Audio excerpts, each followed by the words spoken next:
कथा सुनाने वाले,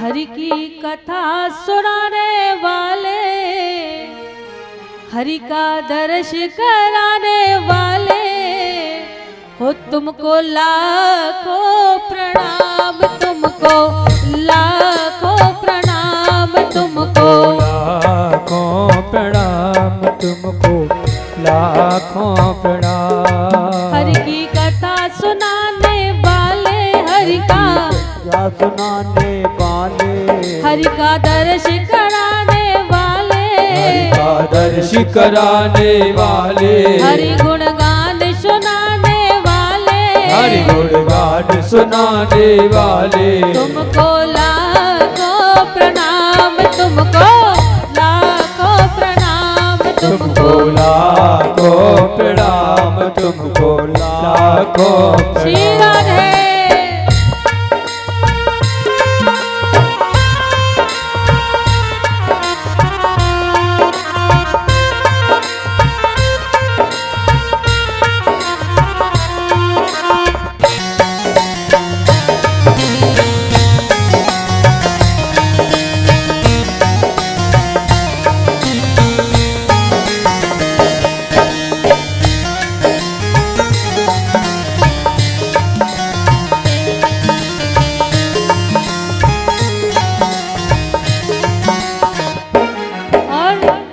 हे भगवान, हम भटक रहे थे वन में, बल खो बैठे थे तन में। हम भटक रहे थे वन में, बल खो बैठे थे तन में। हम तो इस संसारी वन में घूम रहे थे, लेकिन प्रभु आपने कितनी बड़ी कृपा की कि हमको ये कथा सुनाई और आज हमारा कल्याण कर दिया है। हम भटक रहे थे वन में, बल खो बैठे थे तन में। हम भटक रहे थे वन में, बल खो बैठे थे तन में। हमको मार्ग दिखाने वाले, हमको मार्ग दिखाने वाले, हमको राह दिखाने वाले, हमको राह बताने वाले, तुमको लाखों प्रणाम, तुमको लाखों प्रणाम, तुमको लाखों प्रणाम, तुमको लाखों प्रणाम। जय हो।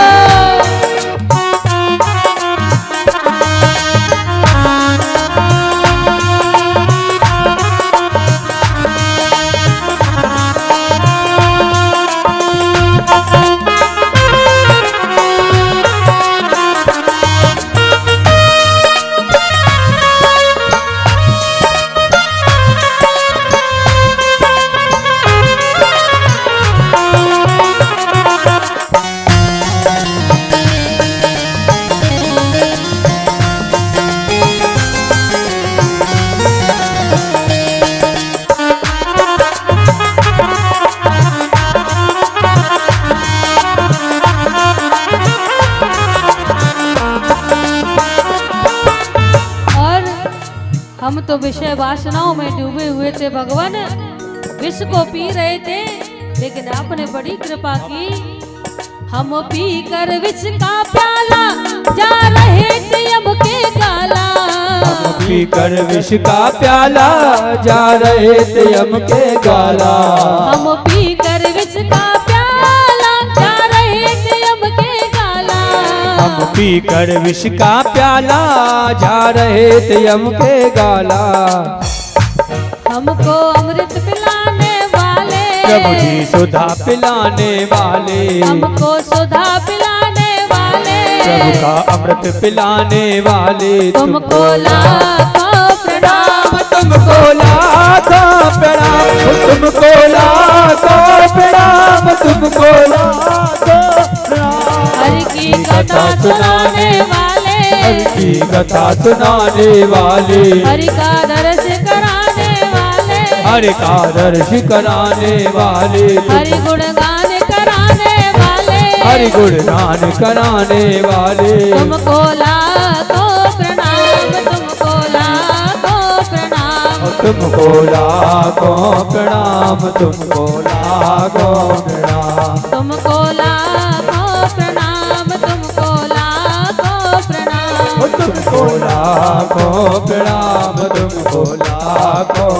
प्रणाम। तुमको लाखों प्रणाम, तुमको कोटि प्रणाम। बोलिए श्री सुखदेव जी महाराज की जय हो। इस प्रकार पूजन अर्चन करने के बाद महाराज परीक्षित ने सीधा सीधा सवाल कर दिया। कहा, भगवान मैं आपसे व्यर्थ की बात नहीं करूंगा, मुझे गोविंद की प्राप्ति कैसे हो, मुझे मोक्ष की प्राप्ति कैसे हो। तो श्री सुखदेव जी बहुत प्रसन्न हुए। कहा, राजन ये प्रश्न केवल मात्र आपके लिए ही नहीं पूरे संसार के लिए है। क्यों? क्योंकि जीव संसार में आता है तो 84 लाख योनियों में भटकने के बाद मनुष्य बनता है, फिर भी वो अपने कल्याण के बारे में नहीं सोच पाता। लेकिन तुमने सारे संसार के लिए ये बात कही है। क्यों? क्योंकि 7 दिन में सबको ही मरना है, मृत्यु सबकी होनी है, एक ना एक दिन। 8वां दिन तो कोई बना ही नहीं है। सोमवार से रविवार तक 7 ही दिन होते हैं, 8वां वार तो कोई बना ही नहीं। इसीलिए हम लोग बड़ी बड़ी प्लानिंग कर लेते हैं कि ये करना है वो करना है, एक क्षण की पता नहीं है कि हमको कब मृत्यु आ जाए। हर समय अपनी मुक्ति का उपाय करते रहना चाहिए, ज्यादा कुछ नहीं करना है। क्या करना है कि श्वास श्वास पर कृष्ण भजे, श्वास श्वास पर कृष्ण भजे, और वृथा श्वास जन खोए, और ना जाने या श्वास की अरे आवन होए ना होए, हाँ आवन होए ना होए। जो श्वास हमारी बाहर जा रही है, मालूम नहीं अंदर दोबारा लौट के आएगी या नहीं। इसलिए भगवान की प्राप्ति करनी है तो श्वास श्वास पर भगवान का भजन करते रहना चाहिए, नाम जपते रहना चाहिए। लेकिन महाराज परीक्षित ने कहा कि भगवान का नाम भजे कैसे, मन लगता ही नहीं। देखिए, मन ही सबसे बड़ा कारण है भगवान को आपसे दूर रखने का। मन यदि आपका गोविंद के चरणों में लग गया तो घर बैठे आप मुक्ति पा सकते हैं, मोक्ष पा सकते हैं, भगवान को प्राप्त कर सकते हैं। यदि मन भगवान के चरणों में नहीं लगा, भगवान के ध्यान में नहीं लगा, तो वृंदावन में जाने के बाद भी आप भगवान को पा नहीं सकते हैं।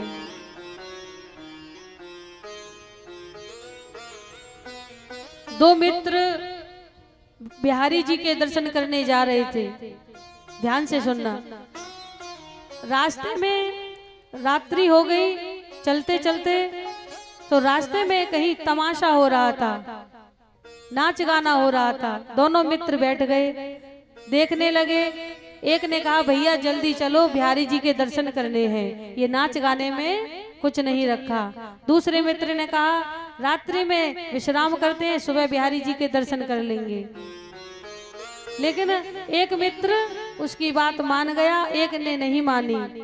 वो वहीं पर नाच गाना देखते रह गया और एक मित्र रात भर पैदल चल के सुबह होते ही बिहारी जी के दर्शन को पहुंच गया।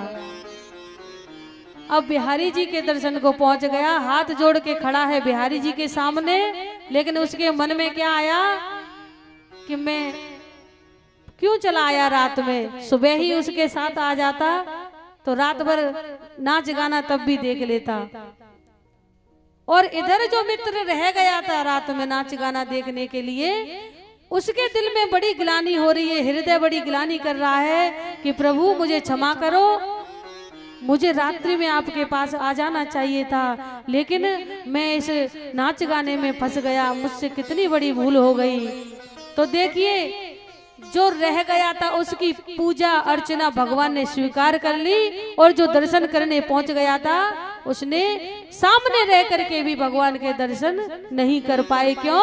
क्योंकि उसका मन लौट करके वापस वहीं आ गया। बिहारी जी हमें वृंदावन बुला क्यों